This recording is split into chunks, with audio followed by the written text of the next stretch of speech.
Your defiance is noted, human. I do not yield to threats. Then witness the price of pride. So be it. The hall of the galactic court shimmered, like a cathedral of gold and glass, where stars themselves were, trapped within chandeliers that burned without flame. Beneath their glow, nobles of a dozen species whispered as the humans stood before the Emperor's dais. Kale Rice had fought 100 battles, bled in half of them, and survived everyone. But this felt worse than war. Around him, alien eyes gleamed with judgment, envy, or amusement. The voice of the Imperial Herald rang through the vaulted chamber. By decree of the Council of Blood and Flame, Captain Kale Rice of Earth's Legion shall select a consort from the Houses of Alliance to seal peace through union. The word struck him like a hammer. He'd known it was coming. The reward for his victories against the Outer Rim uprising. But knowing didn't make it less absurd. A soldier's life wasn't meant for politics, much less marriage. Yet here he was, armor polished, hands bound by ceremony rather than war. On either side of the hall, candidates stood in ceremonial formation, beings of grace, power, and impossible beauty. Some shimmered with bioluminescent skin, others radiated energy fields that hummed in the air, and among them stood one figure who drew silence merely by existing. Tall, crimson-skinned, armored in obsidian and gold, eyes glowing like twin embers. She didn't fit among the courtiers. She didn't even pretend to. Saren, daughter of the war-born queen, the most feared warrior of her kind. Her presence was raw gravity. Scars marked her face like lightning. Her hair braided in red cords that looked like rivers of blood under the chandeliers. When the Emperor's voice boomed, "Choose human." Kale's gaze found hers instantly. Every other sound dulled, every other face blurred. He should have picked someone safe. A politician's daughter, a diplomat, a being bred for alliance optics. Instead, he stepped forward. The crowd murmured. The Emperor's gaze sharpened. "Your choice." Kale met the Crimson Woman's burning eyes and said clearly, "Her." The silence that followed could have swallowed planets. One of the courtiers gasped audibly. Someone muttered, "He's lost his mind." Even the Emperor leaned forward. "The war-born princess. You would bind yourself to that savage." Kale's voice didn't waver. "Yes." H-100 read. Golden soldiers shifted in disbelief, their armor whispering like wind. Saren herself tilted her head, studying him as if he were a weapon that had misfired. Slowly, deliberately, she stepped forward until they stood face to face at the center of the hall. Her voice was low, rough as thunder over sand. "Do you know what you're doing, human?" He smiled faintly. "Never stopped me before." Gasps rippled through the chamber, but she didn't move. The heat between them was electric, their armor almost touching. "You mock our traditions," she hissed. "No," he said, softly. "I honor them in my way." For a long moment she searched his face as if trying to find fear. There was none, only that maddening calm he carried like a scar. Then, with a sharp inhale, she turned toward the dais. "So be it," she said. "Let the blood oath bind." The Emperor raised his hand reluctantly. The chamber's air thickened with ritual energy as crimson light circled them, coiling around their wrists like molten chains. The mark of union burned into their skin, sealing what no one believed would last. When the ceremony ended, the murmurs didn't. Courtiers whispered of madness, of insult, of omens. Kale ignored them. Saren didn't look back at him once as she strode down the corridor, her armor clicking like the heart of a storm. He followed at a distance, half expecting her to vanish into smoke. When she finally spoke, her tone was colder than the steel of her pauldrons. "You shame yourself before your kind." "Not the first time," he said. "But I agree." She didn't answer immediately. When she did, her words cut like a blade. "Because the galaxy loves a tragedy." They walked in silence through corridors lined with gold and crystal, their reflections fractured by the ornate glass. Kale caught glimpses of her in each one. Red, fierce, impossibly alive. "You think this is tragedy?" he asked. "It's politics," she said flatly. "You're a pawn. I'm a weapon. Together we make spectacle." He grinned. Good. I've always liked an audience. She turned sharply, eyes blazing. You don't understand. Human. You've tied yourself to my bloodline. The war-born do not love. We conquer. Then maybe you've been doing it wrong, he said and kept walking. Her jaw tightened, but she said nothing. The chamber they reached next was enormous, filled with the banners of conquered worlds. It was both temple and trophy room. She stopped at the far end and removed her helmet. Without it, her face was sharper, more dangerous. Not because of beauty, but because it was so alive. With defiance. You think courage is charm, she said. You mistake recklessness for strength. Maybe, he admitted. But I also think strength isn't what you use to break others. It's what you use to stop yourself from doing it. She blinked. Expression unreadable. Your kind always talks in riddles. Only when the truth's uncomfortable. For the first time, she looked away. Do you even know who I am? She asked quietly. I've read your record, he said. 4 campaigns, 16 victories, 2 worlds surrendered by fear alone. Then you know what I've done. I know what they said you did. His gaze softened. I prefer to find out for myself. She stared at him for a long, still moment before stepping closer until the heat of her armor brushed his. If you touch me again, she whispered, voice low and dangerous, you'll bleed. He met her eyes without flinching. Guess we'll see. The night that followed was thick with stormlight and silence. The marriage bond required a ritual meal, shared in solitude, symbol of alliance. They sat at opposite ends of a long obsidian table, the glow of the chandeliers, painting them in gold and red. Neither spoke for a while. Kale studied her movements, precise, deliberate, like every motion was a battle. You eat like a soldier, he said finally. Her gaze flicked up. Better than eating like a diplomat. Can't argue there. The silence stretched again, but this time it wasn't hostile. Just waiting. Finally, she set down her cup. Why me? She asked. You had softer choices. He leaned back considering. Because you didn't hide behind masks. Everyone else smiled like predators pretending to be saints. You just stared and let me see what was real. Her brows furrowed. And that made you choose me. That he said. And the fact that you scared every person in the room. Her lips twitched almost a smile. Fear is power. Sometimes, he said, other times it's loneliness. Her eyes met his, and for the first time, she didn't look away. When dawn came, the court expected scandal. Instead, it found silence. Saren had vanished before sunrise, leaving her new husband alone in the ceremonial quarters. The courtiers whispered she'd already killed him. The guard said otherwise. Kale stood on the balcony, watching the twin suns rise over the imperial capital, the marriage mark glowing faintly on his wrist.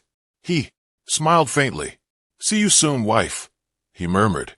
Then he turned toward the barracks because he knew she wouldn't stay gone for long. She didn't. By dusk, she found him in the training halls, stripped to his undersuit, sparring against a trio of imperial guards. He moved like water, quick, reckless, laughing when their blades nearly caught him. She watched from the shadows until one strike drew blood across his shoulder. Only then did she step forward. You're unfit to fight my people, she said. The guards froze, bowing low. Leave us. When they hesitated, her voice dropped an octave. Now they scattered. Kale turned, grinning despite the wound. You came back to see if you die quickly. Disappointed? Not yet. She crossed the floor, drawing her blade. If you are to carry my mark, you'll learn to fight properly. You offering to teach me? No, she said. I'm promising to break you. Same thing where I'm from. Her eyes narrowed, but her lips almost curved. Show me. Then they clashed. The sound of metal on metal echoed through the chamber like thunder. She was faster, stronger, relentless. But he was unpredictable, ducking, feinting, laughing even as she disarmed him again and again. You don't yield, she said breathless. You don't hold back, he countered. That's progress. When the final blow knocked him flat, she stood over him, blade pressed against his throat. He looked up at her, chest heaving. Told you I'd last longer this time.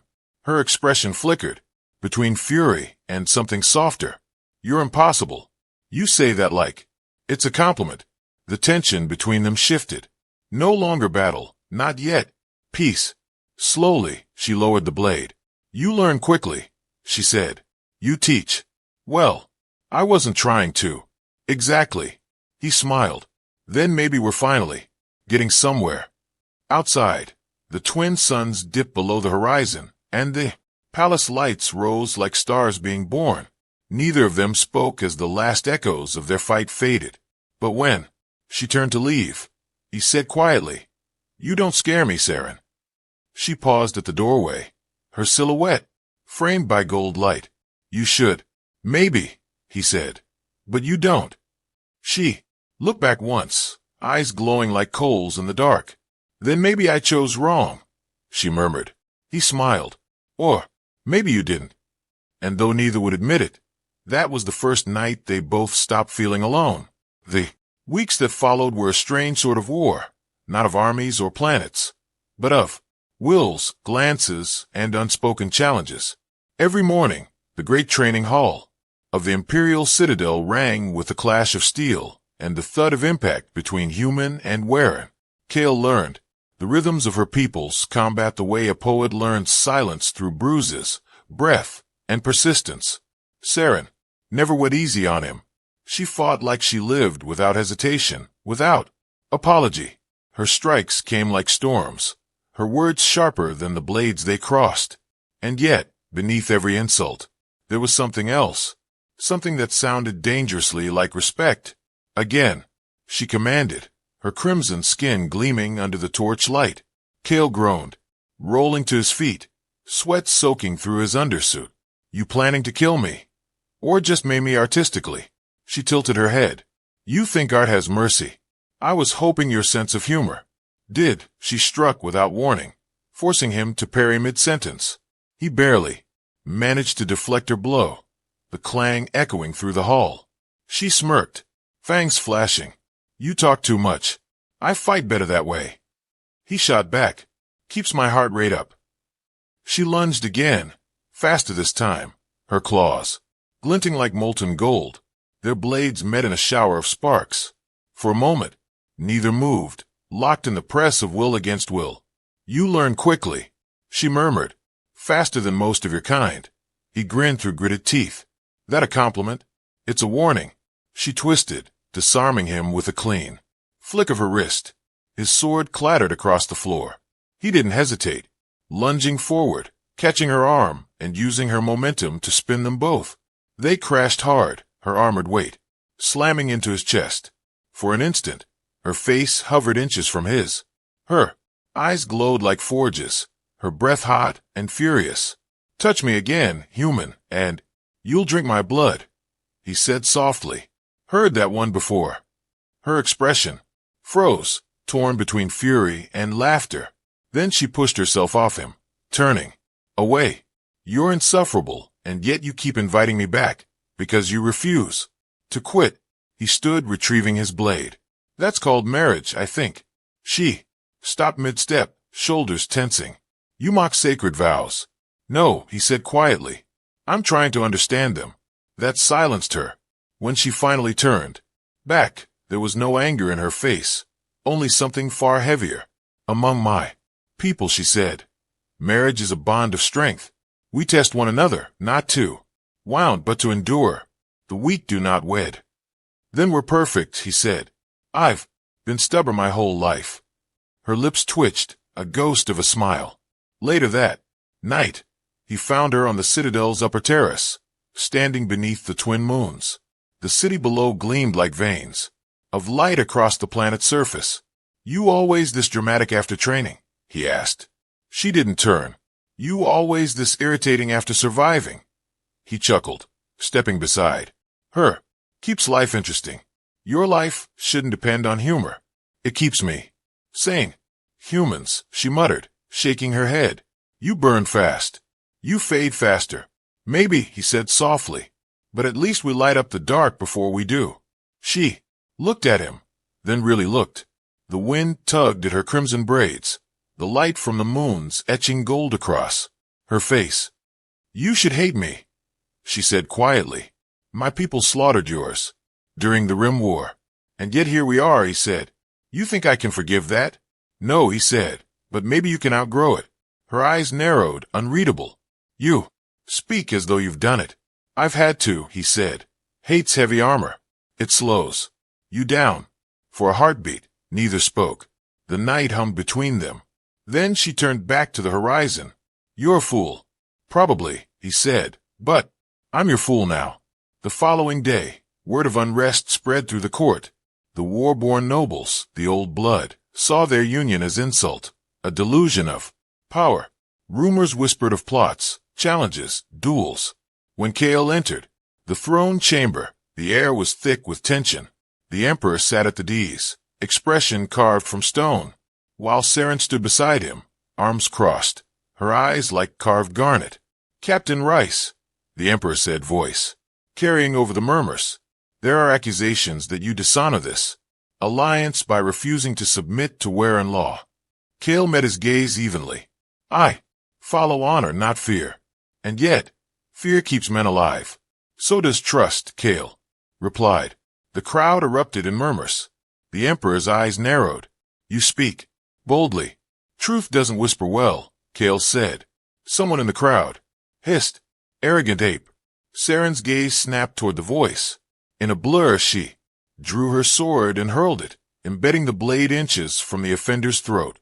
The hall froze. "Speak that word again," she growled, "and I'll teach you its price." The silence that followed was absolute. She turned back to the emperor. "My consort speaks truth. You wanted a union of strength. Then let it be tested, not mocked." Her father's expression hardened, but something in his eyes softened too.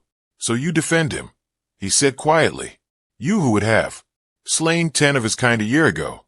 "Yes," she said, "because he's worth 10 of any of them." Kale blinked, stunned by the admission. The court gasped. The emperor rose, his voice echoing like a hammer. "Then so it shall be. Let the trials of unity commence. If he survives, the bond is sanctified before all. And if I don't," Kale asked, "then your ashes will honor the floor of our ancestors." The emperor said, "Comforting," Kale muttered. Saren shot him a glare. "Don't make me regret this." "You already do," he said, grinning. Her eyes flickered with exasperated warmth before she turned away. The trials were ancient. 3 challenges designed to test worth, strength, and spirit. The first was combat against the Warborn Guard. Unarmed, unshielded, Kale entered the arena, wearing nothing but resolve. The guards moved like crimson shadows, their claws gleaming. He fought with grit rather than grace, using human adaptability, dodging, countering, forcing mistakes. By the end, he was bleeding, bruised, but still standing. Saren watched from the balcony, her claws gripping the rail, so hard the metal bent. When he finally dropped his last opponent, she exhaled. "He'll die of stubbornness," she murmured. "He'll live on it," said one of her attendants. The second trial tested mind, an ancient Waran labyrinth of illusions and fear. "It breaks most," Saren warned as he prepared. "It won't need to," he said. "I've already been broken." She frowned. "You think pain is strength?" "No," he said, "endurances." Inside the labyrinth, he saw ghosts, faces from Earth, from battles long gone, from losses he never escaped. But he also saw her waiting at the center, eyes like embers in the dark. He walked through the illusions one by one, refusing to run. When he emerged hours later, his face was pale, his eyes steady. "You saw something," she said quietly. "I saw truth," he replied, "and I can live with it." The final trial came at dusk, a duel. Not to death, but to surrender. His opponent was chosen by the Waran Council, the strongest among them, a titan in crimson armor twice his size. The crowd filled the arena, chanting. Saren stood silent in the shadows, her jaw set. When Kale stepped into the ring, she whispered, "Don't be foolish. You married foolish." He called back. She almost smiled. The duel began with an impact that shook the ground. The Warborn struck like thunder, but Kale adapted, using every ounce of cunning and movement he'd learned from her. Each hit he dodged, he learned.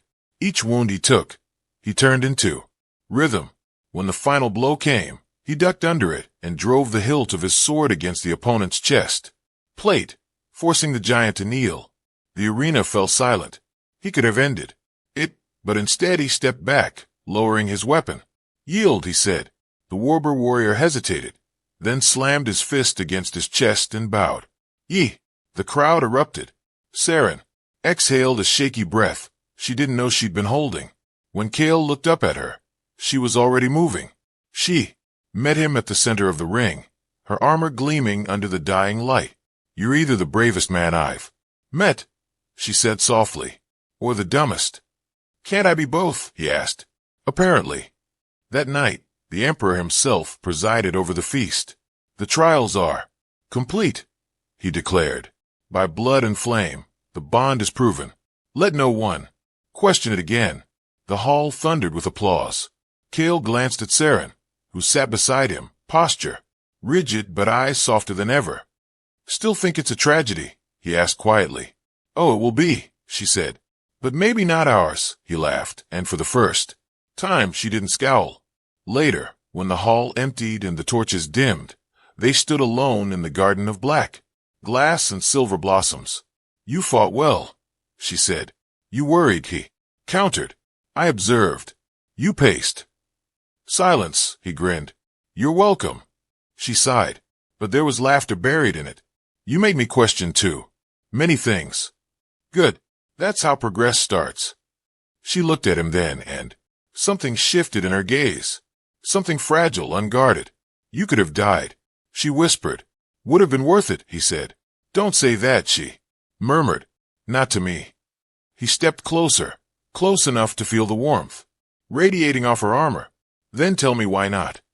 Her eyes glowed faintly, not with fury, but with something else. Fear maybe, or longing.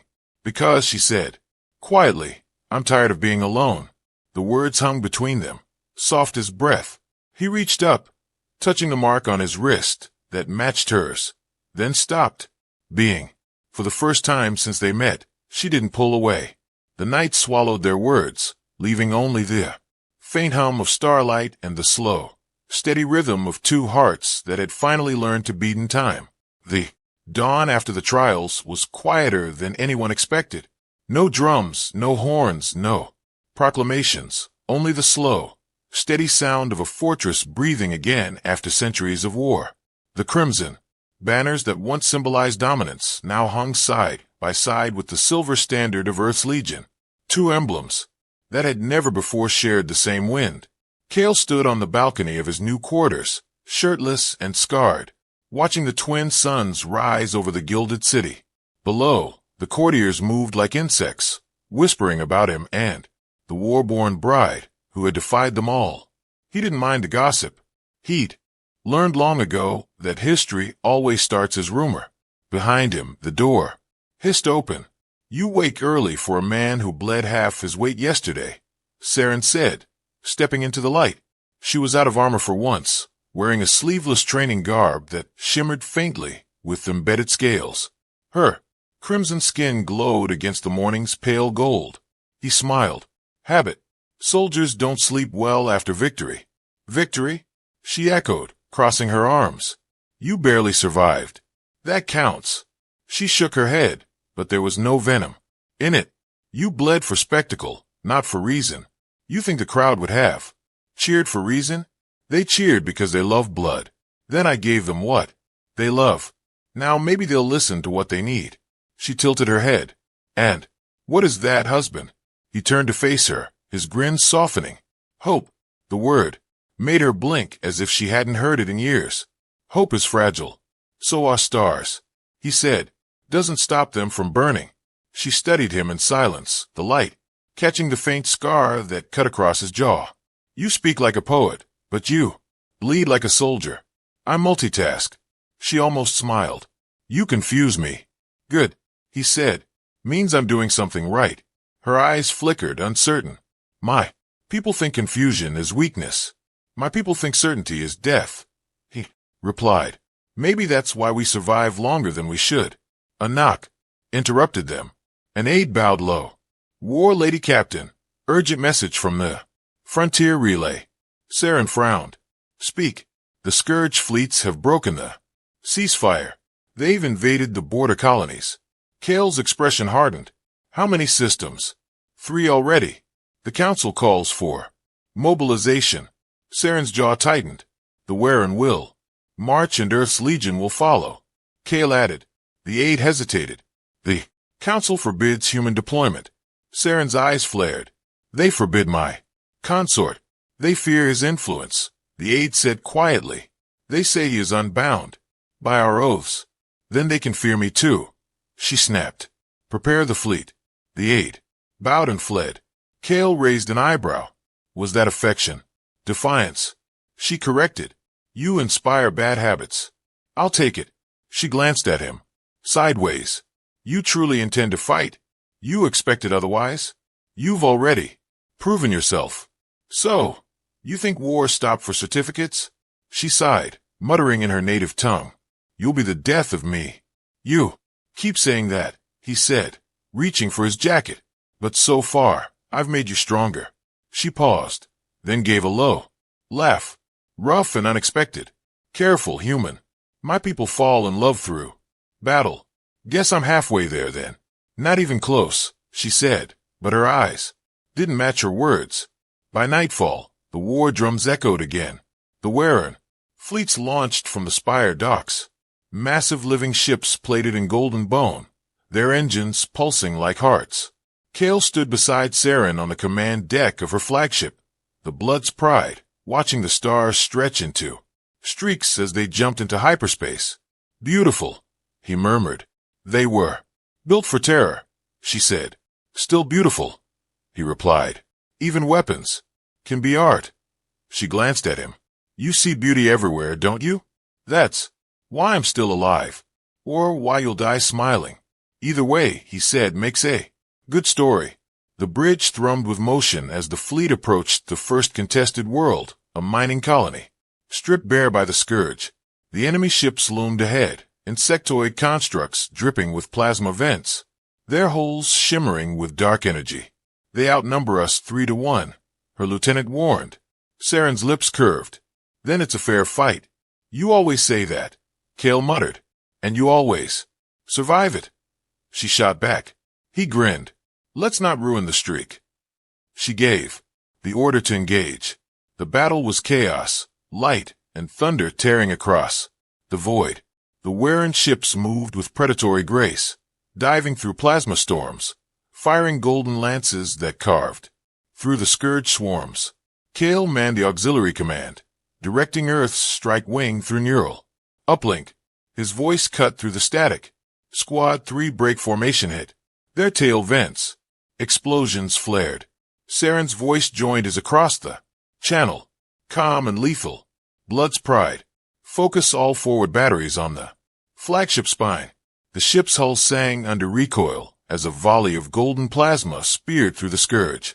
Dreadnought. When the enemy vessel exploded, the shock wave lit the entire sector. Kale whooped through the comm. That's one for the home team. Don't get sentimental, she said, though he heard the smile in her tone. You like it when I'm sentimental. I tolerate it when it wins wars. You're welcome then. Don't push it. Too late. But victory was never simple. As the debris cooled, new signatures appeared. More Scourge reinforcements cutting through the dark like blades. They were waiting for us. Her second-in-command shouted. We walked into a trap. Kale's console flared with warning sigils. They're targeting the Pride's core reactor. Evasive. Saren barked. The ship lurched violently as beams of black energy slammed into its shields. Sparks rained from the ceiling. Kale gritted his teeth. We can't hold this position. Retreat and the line collapses, she snapped. Then I'll buy you time, he said, locking the auxiliary helm. What are you doing? Being human. Before she could stop him, he'd overridden the flight controls for the auxiliary wing, redirecting the smaller human corvettes toward the Scourge flank. Kale, she shouted. That's suicide. No, he said, voice crackling with static. It's improvisation. The corvettes surged forward, ramming into the Scourge's flanking ships, detonating in a chain of white fire that shattered their formation. The blast wave tore through space, scattering debris and burning through the black. On the bridge, officers screamed orders, but Saren only stared at the Virkreen, fists clenched. He's insane, someone whispered. He's mine, she said, and turned the ship toward the heart of the battle. When the smoke cleared, the Scourge fleet was broken, the war born. Banners lit the void once more. But of Kale's wing, only fragments remained. Hours later, in the wreckage field, recovery crews found him alive barely. His armor cracked, his body burned. Saren was there when they pulled him from the pod. You stupid impossible man, she whispered, cradling his head. He smiled weakly. You look worried. I look furious. Good. Means you care. I should let you die. You won't. Why not? Because you'd miss me. Her laugh broke into a sob before she could stop it. You infuriate me. That's half my charm. What's the other half? Still figuring that out. He was bedridden for 3 days, his body refusing to rest, but his spirit impossible to still.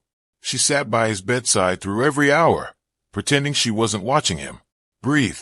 On the 4th day, he woke to find her polishing her armor. You stayed, he said. You're my consort. If you die, I have to endure another ceremony.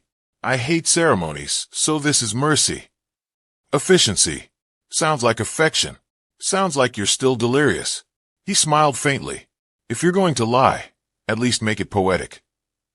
Humans, she muttered, but her voice trembled on the word. When he finally stood again, the war had shifted. Their victory at the frontier turned them into symbols. Her people's living legend, his people's dangerous hope. The council feared them, more united than apart. Political whispers grew louder. She was betraying her blood. He was manipulating her. Saren ignored them until the Emperor summoned her alone. Kale wasn't allowed in the chamber, but he heard the raised voices echo through the marble halls. When she emerged, her expression was carved from iron. They're sending me to the Abyss front, she said. Suicide mission, he replied. They call it diplomacy, she said bitterly. I call it what it is. Then I'm coming. With you. You can't. They forbade it. Since when do either of us follow rules? She didn't answer, just stared at him for a long, hard moment. If you come, they'll call it rebellion. If I stay, they'll call it surrender. You'll die. Then I'll die beside my wife. Her breath hitched. You don't even believe in our gods. No, he said softly, but I believe in you. That silenced her more effectively than any weapon. When she finally spoke, her voice was low, almost a whisper. Then we burned together. The Abyss front wasn't a world. It was a scar in space, a battlefield where stars had died screaming. The Scourge had built their fortress there, feeding on the remains of suns. When the Blood's pride dropped out of hyperspace, they were met with silence. Then the black fire of enemy guns. Kale stood beside her at the helm, their hands steady on separate controls, but their breaths in sync. Last time I followed you into battle, I almost died, he said. Then, maybe this time you'll finish the job, she replied. You'd miss me. Only until I found a replacement. Good luck with that. The battle was beyond chaos. Entire fleets vanished in the black storms, engines shrieking against the void. Kale coordinated the human remnants while she led the warborn assault. When her flagship was hit, he was already moving toward the flames, fighting his way through collapsing decks. He found her in the command cradle, wounded, but still issuing orders. The core's unstable, he shouted. We have to evacuate. Not yet, she said. We can end this. You'll die trying.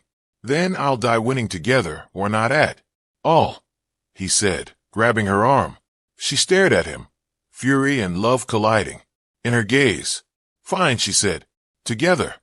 They activated the overload, manually, triggering a chain reaction through the Scourge reactors.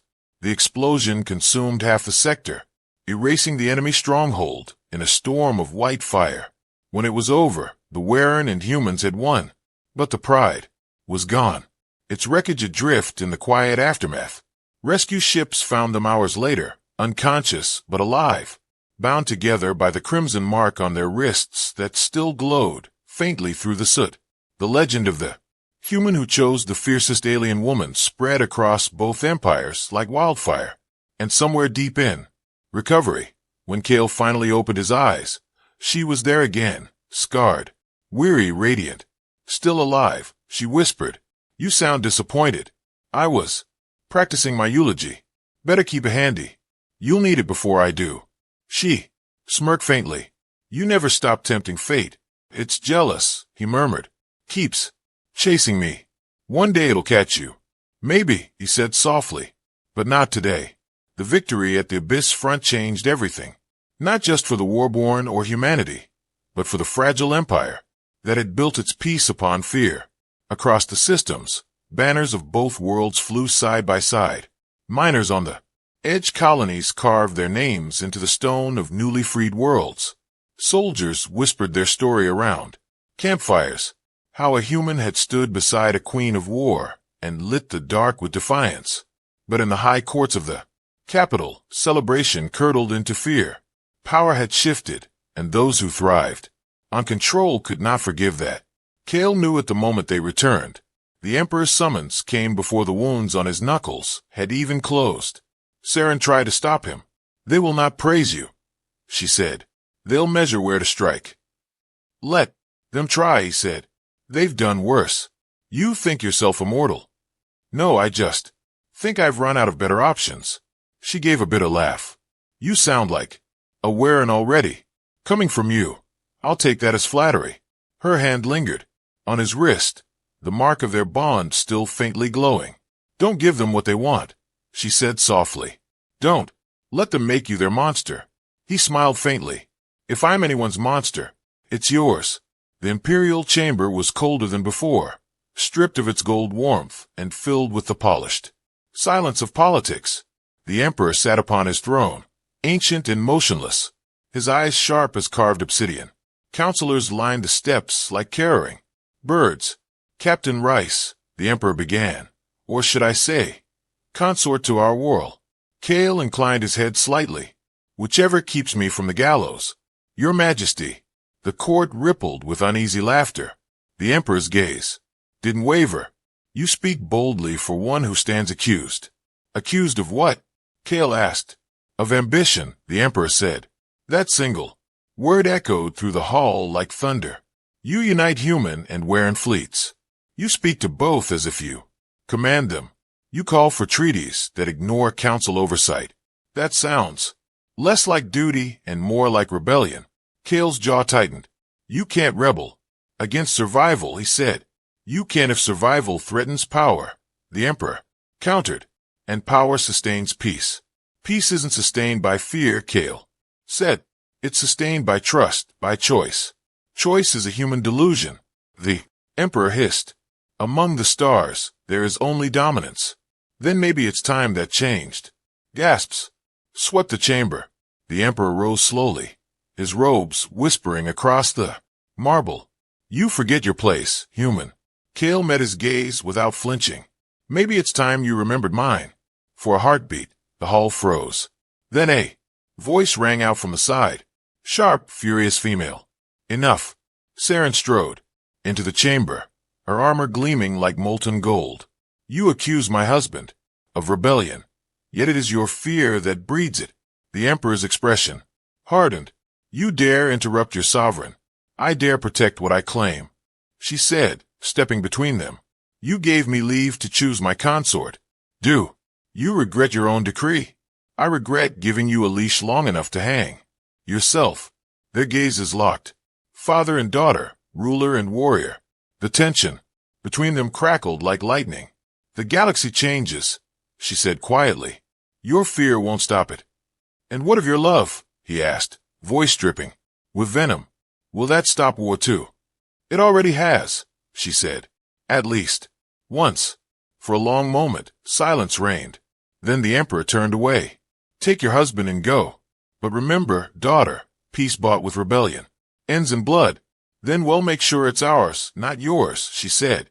He didn't answer. Outside the throne hall, the corridors felt too narrow, the air too thin. Kale exhaled slowly. You didn't have to do that. You'd have done worse, she said. I learned from you. That's terrifying. Good, she said, smiling faintly. Now we understand each other. He chuckled, shaking his head. You really think we can change this place? Change comes whether we want it or not, she said. We only decide how much it costs. And what do you think? It'll cost us everything, she said, softly. But maybe it'll be worth it. Weeks passed. They withdrew to the frontier worlds, where rebuilding had already begun. There, among broken colonies and wounded soldiers, the two of them became symbols of something neither had intended. Hope. Together, they forged treaties, trained joint legions, taught enemies how to fight as one. Saren led the Warren with fire. Kale led the humans with stubborn grace. And somehow the two flames didn't consume each other. They burned brighter, but even light cast shadows. From the edges of the empire came whispers of revolt, of purists gathering under forgotten banners. One evening, as they oversaw repairs on the fortress world of KTH, a transmission came through. Encrypted imperial code. Kale decoded it himself, his hands steady until the final words appeared on the hollow. His face went pale. What is it? She asked. He hesitated. It's from your father. He's calling a summit. After banishing us. Yes. He wants to discuss unity reforms. He's stalling. She said he's never asked for talks. He's baiting us. Maybe, Kale said. But if we don't go, they'll say we're the traitors they already think we are. And if we do, then we'll see who's telling the better story.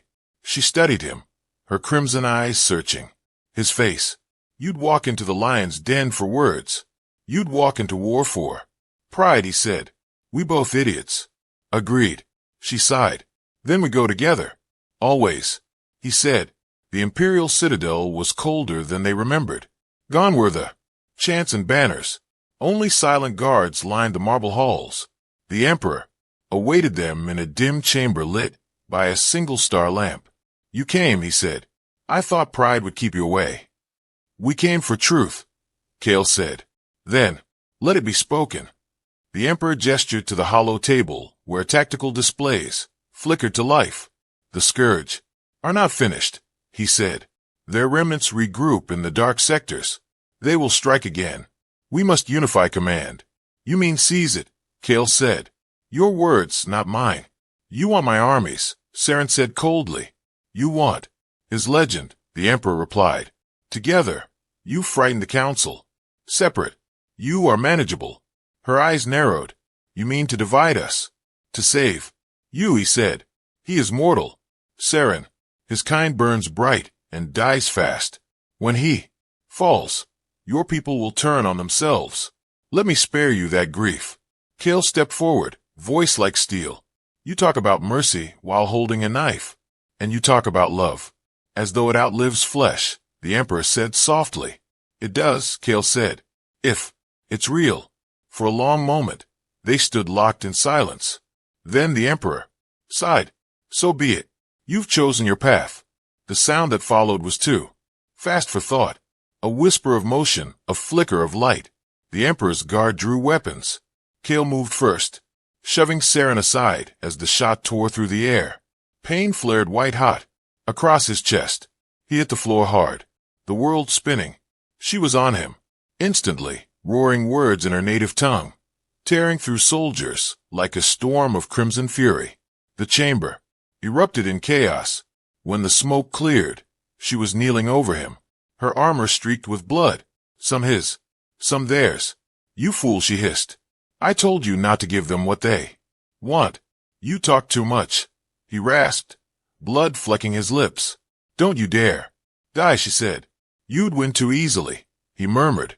Medics swarmed. They took him to the healer's chambers, but even their technology had limits. The shot had burned deep, grazing his heart. For hours, she sat beside him, unmoving, the silence between heartbeats louder than any battle.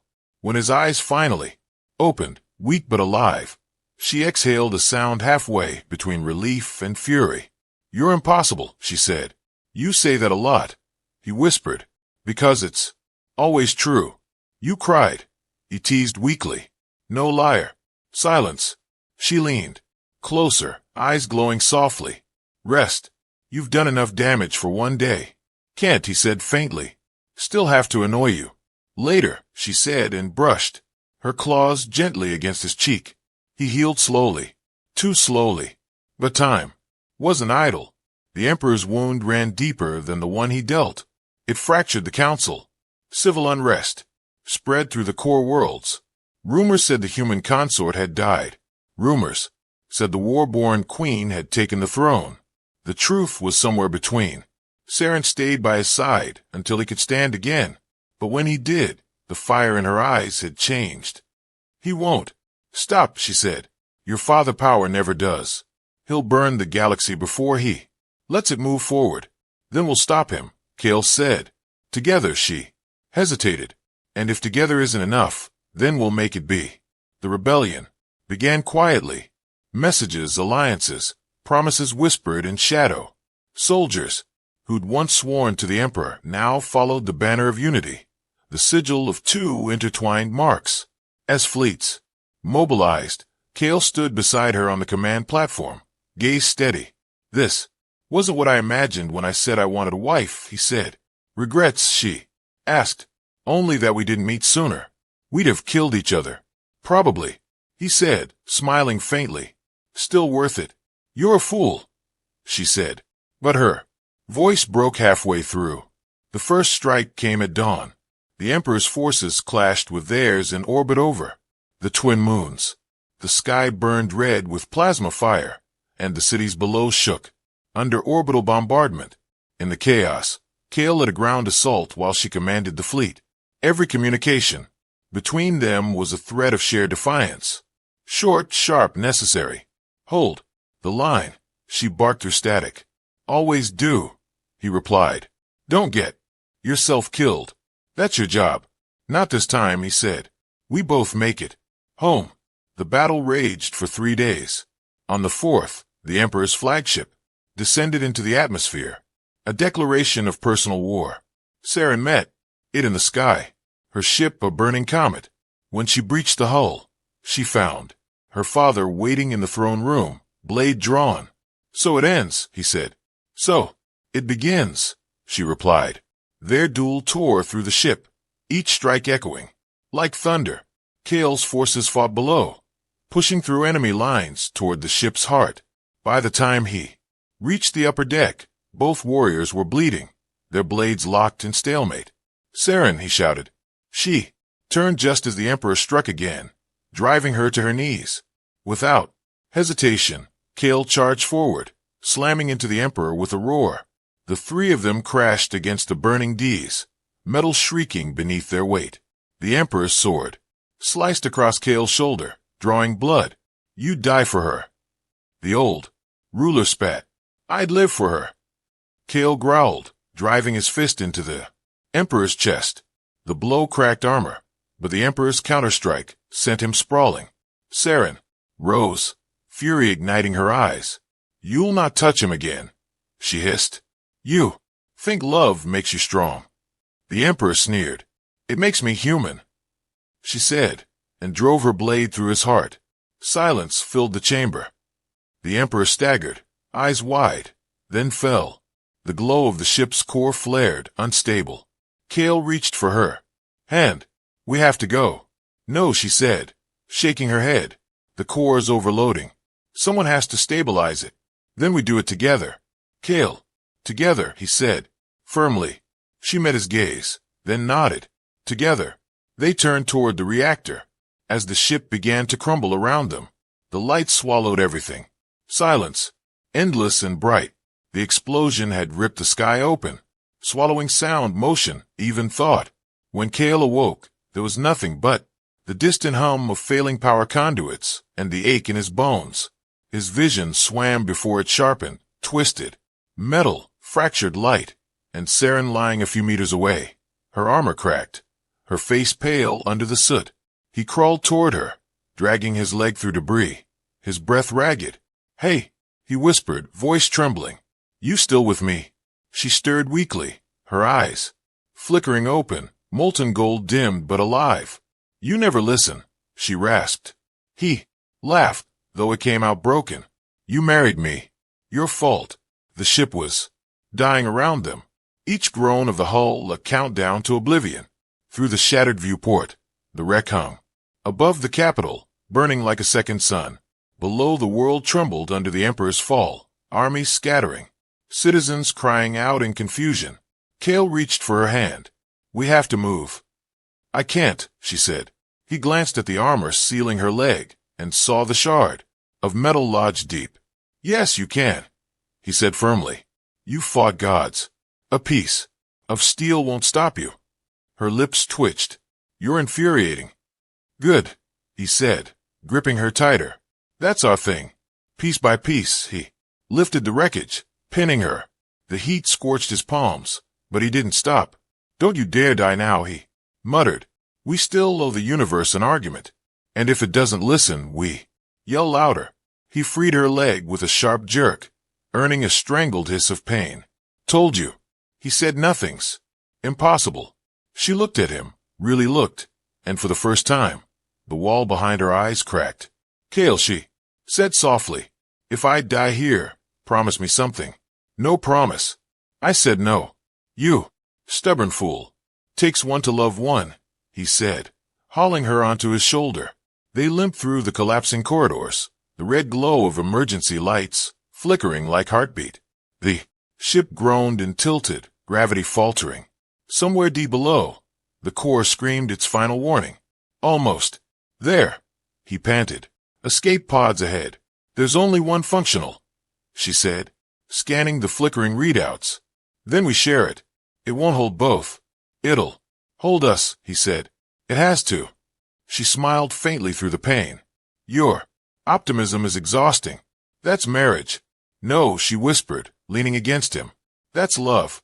He froze for a heartbeat, the word hitting him harder than any wound. Say that again, he said. Later. She breathed. They reached the pod chamber just as the ceiling split open, exposing the vast black of space. Debris floated upward in slow-motion chaos. Kale secured her in the pod's harness, ignoring her protests. There's no time, he said. You'll stay, she said flatly. Not a chance. The pod can't launch with the manual clamps locked. Then I'll unlock them from the outside. Exactly. You'll die. Maybe, he said. But you'll live. That's not balance. It's love. She stared at him, horror and all wearing in her expression. You idiot, she whispered. The universe's favorite one. Before she could stop him, he sealed the pod. Her fist slammed against the glass, her voice a silent roar through the vacuum. He smiled through the fractures in his visor. You said you wanted to see what makes humans. Impossible, he mouthed. This is it. Then he hit the manual release. The clamps blew. The pod shot free, and the explosion that followed turned the sky white. The shock wave hurled him backward into the abyss. Saren screamed his name until her throat broke. The pod tumbled through atmosphere, its hull glowing like a falling star. She could see the wreck burning behind her, fragments scattering across the dawn. When the pod finally crashed into the plains beyond the capital, she crawled from the wreckage and stared at the smoking horizon. For the first time in her life, she fell to her knees, not out of pain or defeat, but grief. You stupid, beautiful man, she whispered. You kept your promise. Days passed. Search teams scoured the wreck. They found no trace of his body, only fragments of armor, a melted insignia, and the faint echo of the mark still glowing on her wrist. She refused the throne they offered her. He didn't die for power, she said. He died for choice.